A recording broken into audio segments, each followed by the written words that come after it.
la perversidad del sodalicio de vida cristiana.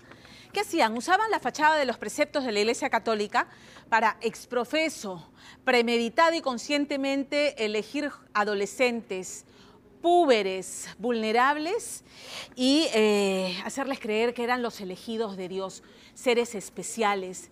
¿Y qué es lo que hacían? Los sometían a un sistema sectario en el que se les sometía a prácticas abusivas, se les manipulaba, se les aislaba de sus familias, de sus amigos, los sometían a castigos físicos, psicológicos y castigos absurdos.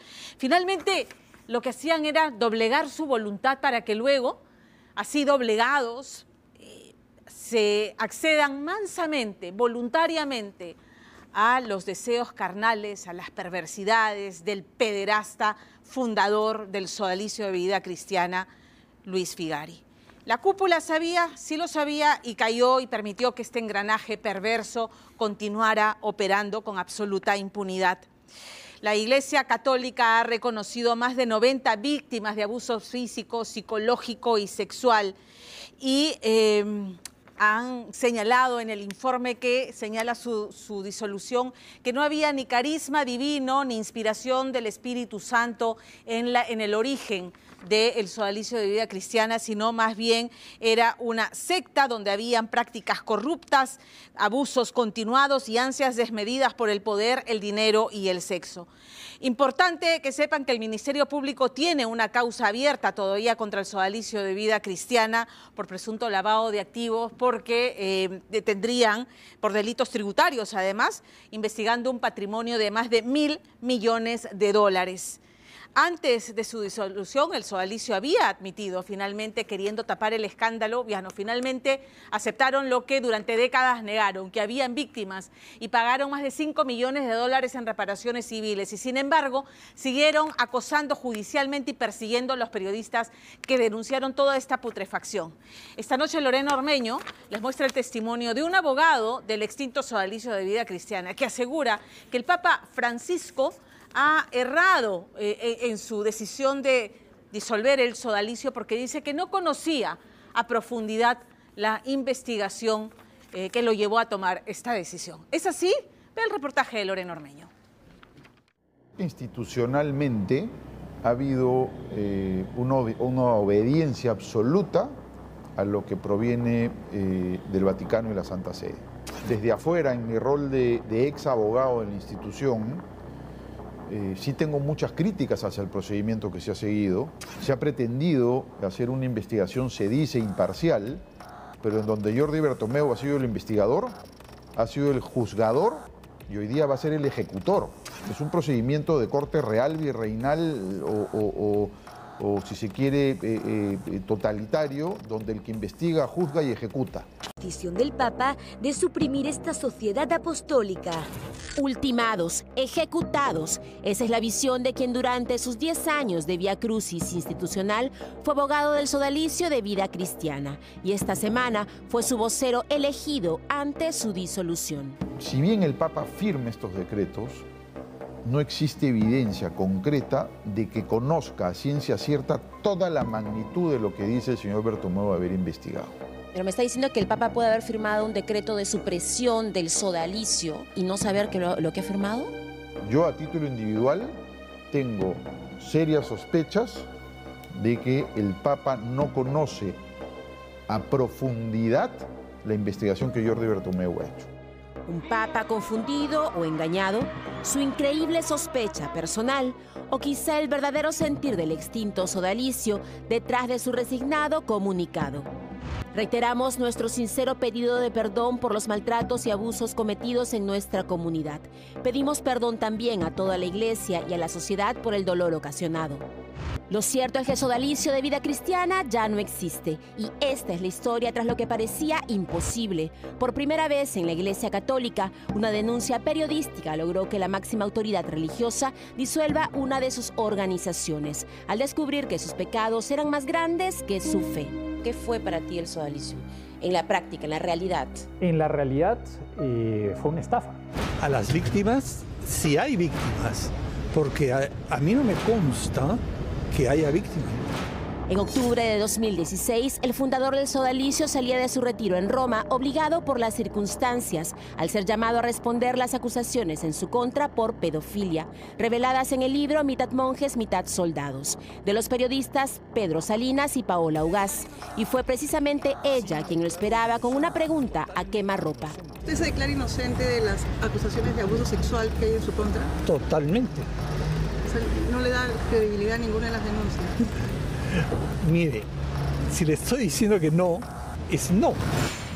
Con perturbadora sonrisa, Luis Fernando Figari minimizaba los testimonios que se acumulaban tras la publicación del libro, ocurrida un año antes. Los abusos habían sido perpetrados por él mismo y otros 4 líderes de su congregación, cuyos crímenes fueron descritos con dolor en cada página y luego por víctimas que iban apareciendo. Una noche, Luis Fernando Figari hace que, te estoy hablando de 3 de la mañana más o menos, nos dice, bueno, desvístanse, y se empieza a hacer preguntas. Alguien nos estaba filmando, entonces sencillamente lo asumí como una prueba. 20 y tantos años después recién me he asustado, porque la manera de proceder de Luis Fernando Figari para los abusos sexuales que cometió siguen los mismos pasos. No todos son de abusos sexuales, se levantó por el lado de los abusos sexuales, pero claro, lo que muestra Mitad monjes, mitad soldados es una institución totalitaria. ¿Para ti qué fue el sodalicio? Una organización que me robó mi juventud, que me robó a mi padre, que me hizo enemistarme con mis amigos de toda la vida, con mi familia, y que me trajo problemas, nada más. Una secta, así lo calificó la comisión investigadora del Congreso. El sodalicio fue denunciado también en Fiscalía, pero aunque todo fue archivado, nada pudo contener la bola de nieve que sepultaba a la comunidad religiosa, llegando ellos mismos a reconocer más de 90 víctimas tras una investigación interna. Consideramos al ciudadano Luis Fernando Figari culpable de los abusos que se le imputan. Reiteramos el pedido que le hicimos personalmente al Papa Francisco y finalice su insostenible retiro espiritual en nuestras instalaciones.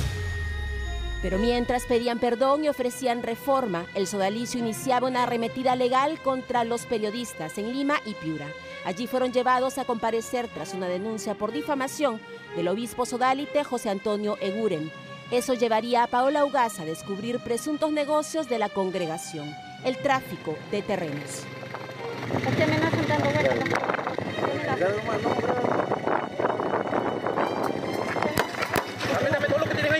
¿Quién está haciendo eso?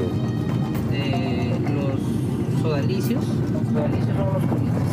Son imágenes de un documental producido por la periodista y la cadena Al Jazeera en la comunidad campesina Castilla, desalojada a balazos para construir un multifamiliar, supuestamente propiedad del sodalicio, un negocio de $1.000 millones. El sodalicio tiene cementerios, inmobiliarias, agroexportadoras, mineras, una empresa de producción de teatro, tienen colegios, universidades, tienen bienes para todos.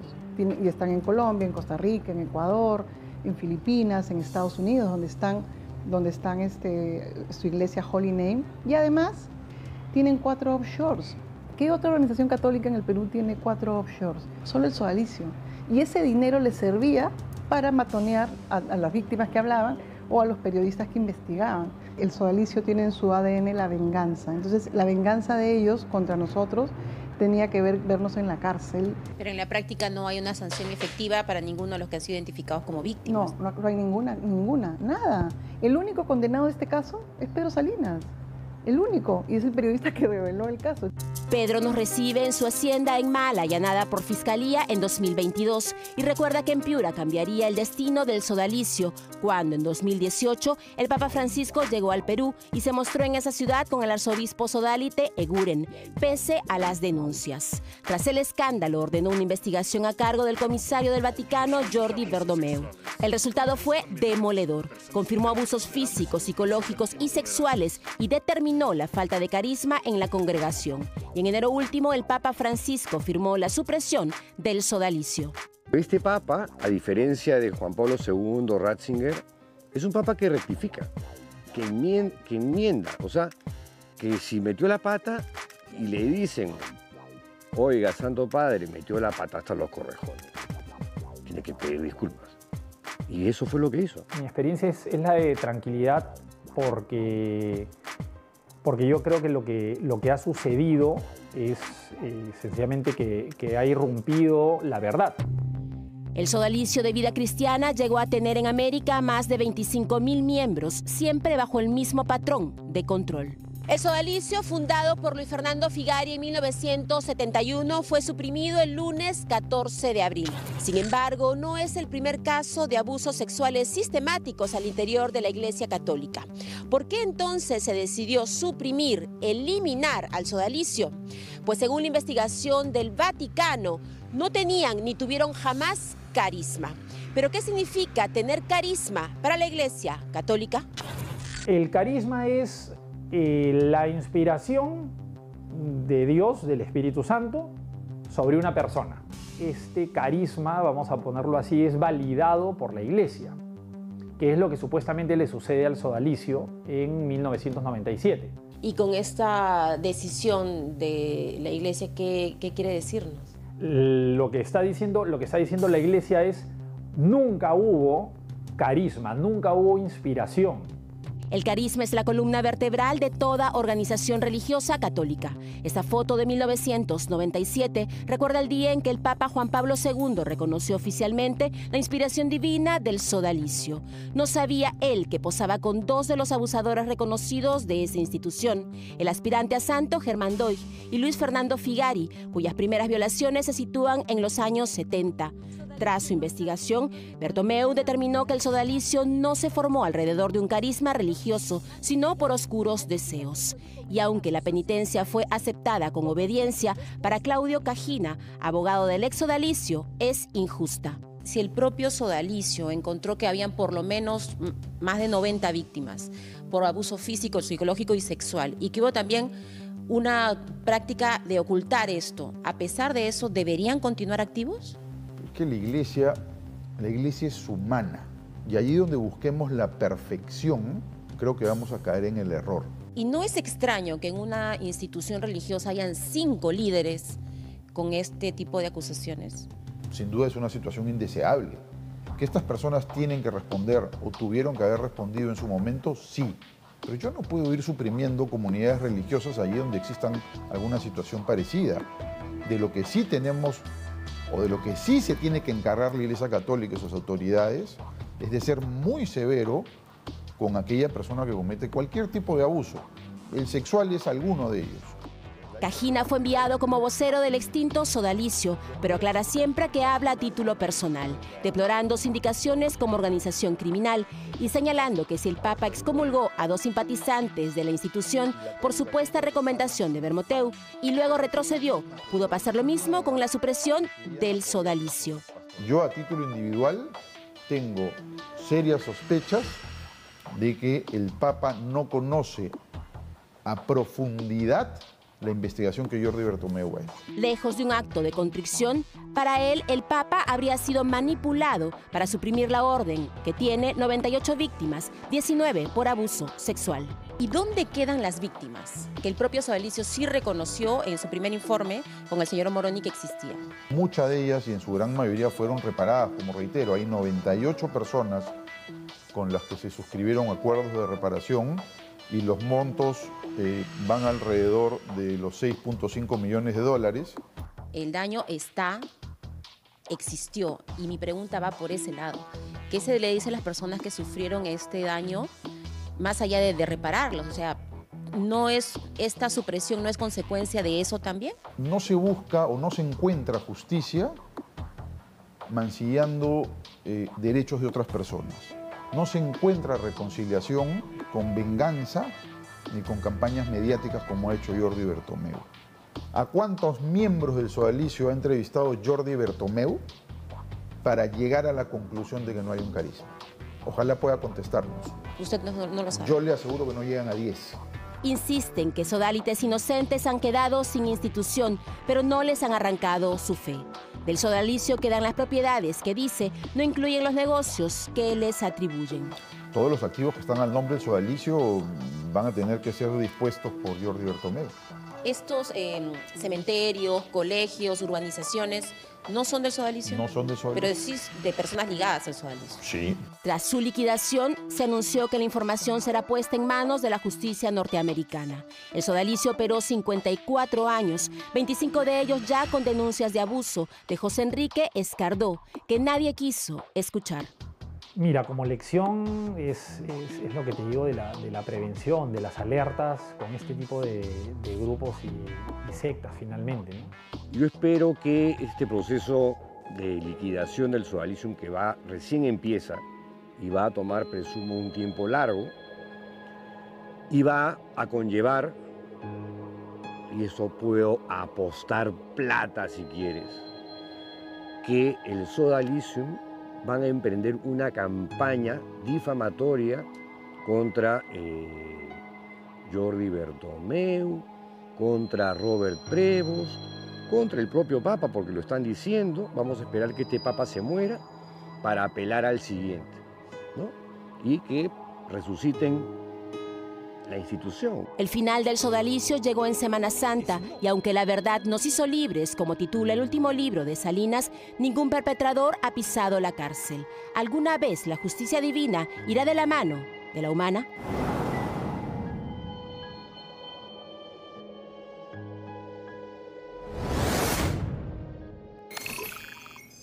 En la línea de lo que concluye Lorena Ormeño, con lo que cierra Lorena Ormeño su informe, ¿no? Yo soy de las que piensa que los delitos de pederastía, de abuso sexual no debieran prescribir y espero que la justicia peruana entienda que tiene que apuntar sus baterías a quienes vejaron a estas víctimas y a quienes, sabiendo, callaron y protegieron y permitieron tanta impunidad. Aplicar la justicia de los hombres a quienes tanto daño hicieron. Y si les quedó alguna duda, recomendarles leer la investigación recogida en el libro Mitad monjes, mitad soldados de Pedro Salinas y Paola Ugaz, una investigación que recoge los testimonios dolorosísimos de las víctimas de Figari y sus prácticas perversas. Y lo último que ha publicado Pedro Salinas, La verdad nos hará libres. Leer abre la mente y nos permite entender mucho mejor estas cosas que pueden, digamos, compactadas en un reportaje, las amplía leyendo estas dos